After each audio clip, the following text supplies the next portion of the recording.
so mad. Because almost 30 years dun sa programa ko sumati sa radyo, sumasakit ang dibdib ko araw-araw, pumipila yung mga manggagawa na inaapi, inaabuso, minamaltrato. And then dumating sa Dole sana ang Knight in Shining Armor, and then yung Dole, hindi gumagawa ng trabaho. Katulad niya, no? Ako na lang inspection. Oh, wala.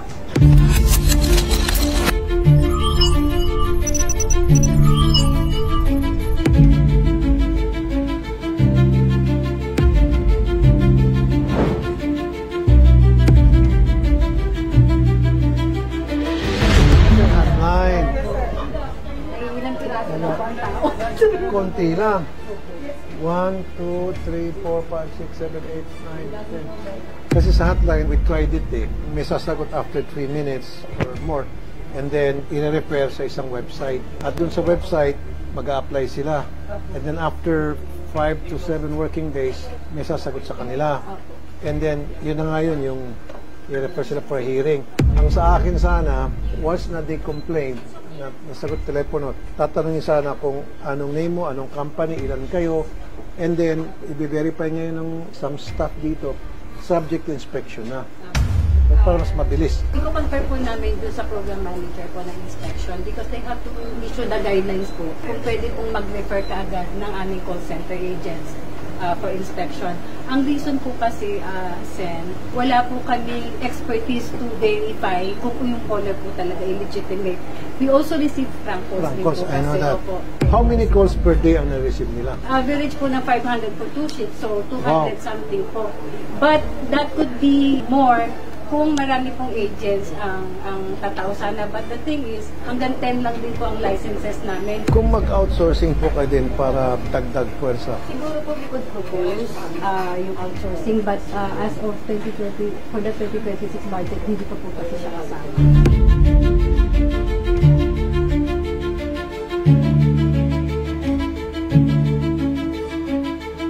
Gusto ko makita sana yung trabaho ng ilan sa inyong mga field inspector. Ano po yung naging proseso ng pag-inspect nila and ano po yung action nila after the inspection, after they found out na meron talagang violation. I need those reports. Pero kung ayaw nyo po ibigay, isasabihin ako po and then i-hold ko muna yung budget ninyo. I-defer ko po budget muna. Sorry kasi this is for the manggagawa dahil I'll give you an example. Yung sa WL Foods, we went there kasama yung Dole inspectors. And then right there and then, it was established na meron talagang violation. Dami, tagtag. Hindi tama yung pasweldo, below minimum, walang 30-month pay, etc. etc. And then, pasok na tinatawag na 3 years, dapat may balik yung mga perang back pay. Okay, establish yun with all the pieces of evidence doon na kalap ng inspectors. Now, why in heaven's name kailangan pang i-due process yun? Kailangan pang bigyan ng pagkakataon yung si employer at si employees pag-uusapin na first hearing, second hearing. After second hearing, dadalhin ngayon sa NLRC. It doesn't make any sense to me. So kung meron tayong mga na-uncover na violations, we give the employer a correction period of 20 days. So kung hindi sila magpo-comply within the 20-day correction period, hindi po siya ililipat sa NLRC. Mag-automatic po yan magiging kaso. Ano klaseng kaso po yun? Meron tayong labor standards case po. And ano po yung mangyayari sa labor standards?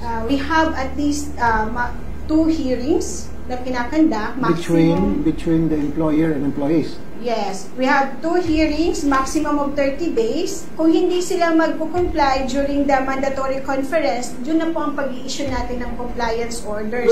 Which will take months. We have 30 days. Yung buong process cycle time niya, Senator, is nasa 97 po. 97 days. Kaya nga by that time, yung employee na-fire na, nasipak na. Di ba? Mag-agree kayo sa akin. Lahat ng mga employee na nagsusumbong, sinisipak. And then, dalawang case yan. Iakit nga si NLRC dahil illegal dismissal. Ang sa akin po sana, yung mga employees kasi, they don't care kung sila madidismiss. Ang sa kanila, babayaran agad sila para sila makaalis na.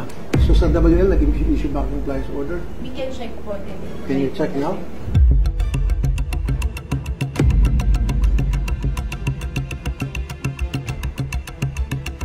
Ano pong status sa WL Foods?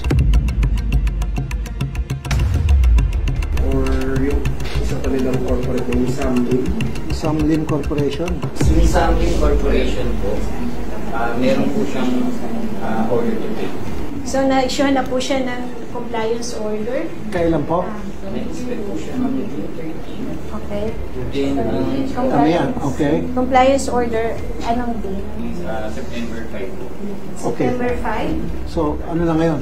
October na. Pag na-issue ng compliance order, ibig sabihin, Meron pa, kung hindi na sila magpa-file ng motion for reconsiderations, magiging file ng exhibitory. kaya na September 5. How many days To are file they a given? motion for Oh, reconsideration. September We 5. have only 10 days. So, September 5. So, ibig sabihin, dapat September 25. Anong nangyari dyan? Wala. Walang See? Who's the inspector assigned to that company? Can I talk to that guy? And who's the supervisor of that guy? Nakita niyo, sorry mama, yan sinasabi ko sa hearing, napaka-inutil ng mga inspector niyo. I'm so mad.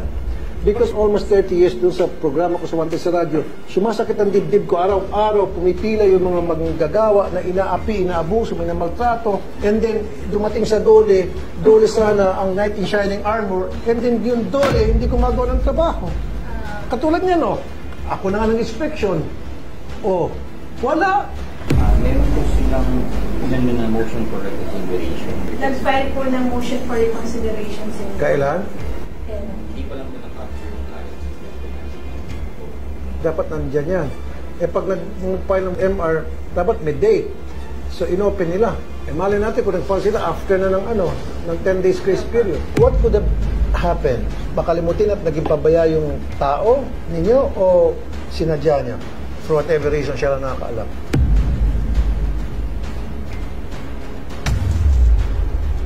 Diba? So, hintayin niyo yung sampina ko o ibibigay niyo po ng kusa. Kasi nung last hearing, sinabi ko na po sa inyo na gusto ko makuha yon. Nothing personal with you guys. Mahal ko kayo. Siyempre, ako yung committee chair niyo sa Dole. In fact, galing na ako sa NLRC. Nag-promise ako sa NLRC after hearing the hinaing as well na kulang sila sa budget. Tutulong ako. Ganon din sa DMW. Ako rin sa migrant workers. Bibigyan ko ng budget. Pero bago ako magbigay ng budget, ganon din sa DOTR, tulungan niyo muna itong mga taong pinagtatrabahuan niyo. Now, sa nakikita ko, hindi po magandang performance. Not kayo, kundi yung mga field inspector nyo. Kasi ang first line of defense ng mga manggagawa is yung field inspector.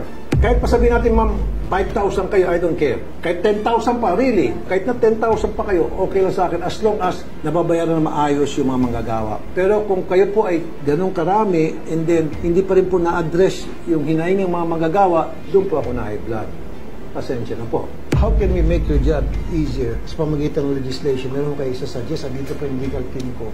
So, ganito po kasi para po sana maiwasan yung mga hindi okay, yung mga gumagawa na hindi maganda. Sana po, matagal na po kasi request sa amin doon ng mga labor inspector, yung hazard pay po nila. Hazard pay. Kasi po, yung mga inspector po, nasa field po yan. Marami sa amin na yung mga napunggo ng bike na bukas yung lungs niya, na hospital siya ng ilang araw. May mga nagkakasakit din dahil po sa yung sobrang init, yung meron tayo heat index na mataas, yung mga ganun po. So, sana po mabigyan sila ng po. Para din yung mga yung mababait, mainggan yung maggawa ng kanilang trabaho. Pero what will stop doon sa mga hindi mababait na kahit na may hazard pay, kahit nataas ang sweldo, nagagawa pa rin kalokohan? Ano naman po lagi naman po kaming nag-aantay po ng mga complaints po, and they will be administratively dealt with administratively. May mga nasususpend din naman po. Meron naman. Meron naman po before. Ilan na po nasuspindi sa Wala po akong masyadong info po dun pero meron talaga. At yung kasalanan po nila, tulad sinasabi ko, nakipagsabuatan sa mga employer. Maaari po Diba? or medyo tumanggap para ma-facilitate yung mga request. So yun, I assure you, Senator, mas marami po yung magtitingin ng inspector po sa I believe, kahit saan man po, kung meron mga babait, meron din mga loko-loko. Gawa kayo ng sistema ninyo, then you propose to us, and then ilalakad ko po sa DBM para magkaroon ng budget doon sa programa na pinag-usapan natin. Thank you po, sir. Meron po kasi sa Article 128 of the Labor Code Meron din po na summary 2 pages for monitoring. Pero hindi po siya masyadong na-enforce ng department. Dahil? Kasi may limit po na 5,000 pesos lang po. Small So, money.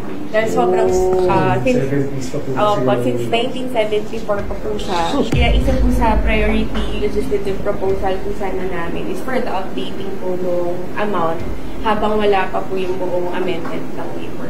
Dapat yung paggawa ng batas yung sumasama sa inflation. Palitan natin agad-agad yan.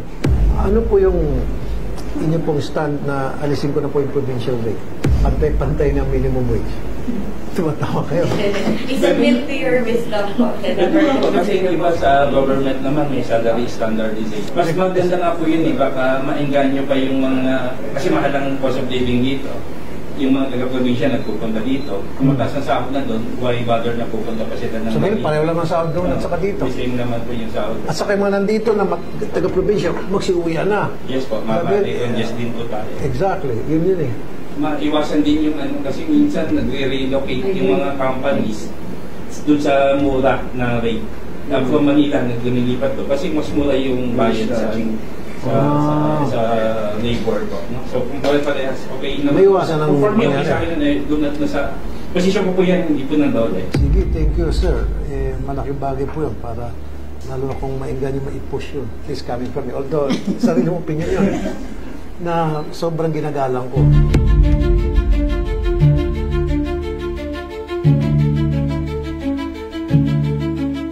Ilan po yung lawyers? May isang lawyer. Isang lawyer lang? Eh, ang dami nila. Anong pinunta nyo dito sir? Medyo Nag-resign po ako kasi po gawa po nung na-insult po ako nung head ko po. So parang sabi ko po hindi na po healthy yung environment. And then po umalis po ako. And then almost a month po, hindi pa po nare-release po yung back pay ko. Kaya naman po, anong reklamo nyo? Ako din po sir sa pain. Yung nag-sick leave po ako sa trabaho. Anong company po? Sa, yung ngayon po Neotech Asia Distribution. Ngayon po, syempre naghintay ako ng sahod. Ngayon nung nag-follow up ako sa HR, sabi daw kasi sick leave daw kaya hindi na ako pasasahod. Gano'ng katagal ka nito naghintay, boss? Alas 2 po yung schedule. Ano oras po? 2:45. 2 o'clock ang kanyang schedule, 2:40 na wala pang kumakausap sa kanya. Sino pinaka-head dito? Hindi pwede ito, mali ito. So, sir, pwede kan sila pumasok dito. Ma'am, gusto ko lang malaman yung proseso. Okay, kakausapin niyo siya, bigyan niyo siya ng advice. What if ayaw makipag-usap ng company? I-document na po na namin, babalidate namin yung claim Nag-aas niya. din po ako ng mga So we will call kagaya po nung kanina, we will call pag hindi po dumating yung management, we will call the management po kung ano po yung stand niya kung hindi siya nakarating dito. So after that po, kapag po meron posibilidad na mag-settle sila, they can settle via online yung bank transfer o GCash. May mga ganun po kasi na nag-GCash sila. So the document na lang po namin yun. So, what happens kung nagmatigas yung employer at ayaw pong humarap sa inyo? Yun po, i-refer po namin siya sa NLRC po ako. Meron po tayong mga form, yung rules natin, for the failure of the management to appear for 2 consecutive notice, we will refer them to NLRC for that. Ito yung nakakaawa kay sir eh. Punta siya rito, 2 beses po siya babalik-balik dito kasi schedule ng hearing. Ngayon po, hindi dumating dito yung employer niya, pass sa NLRC. Ano na position paper na? Hindi na siya kailangan pang magpabalik-balik sa NLRC. Position paper na agad. Opo. But they can opt to settle din po doon. Kapag po sabi niya, wag na position paper, magbayaran na lang tayo. Pwede na naman. Oo, isang buwan lang, di ba sir? Yes, po. Opo. Magkano po yung in-expect niyo 1 month? Siguro po mga less than 20k lang. Oo. Kaya nga, sinama ko yung legislative team ko po para pag-aralan ko ano po yung mga pwede maidagdag. Thank you very much. May palit, paganda, mapaayos yung sistema through legislation. Sige ma'am, pasensya sa store po. Sir, Okay po, thank you. sige po. Thank you. We appreciate your help.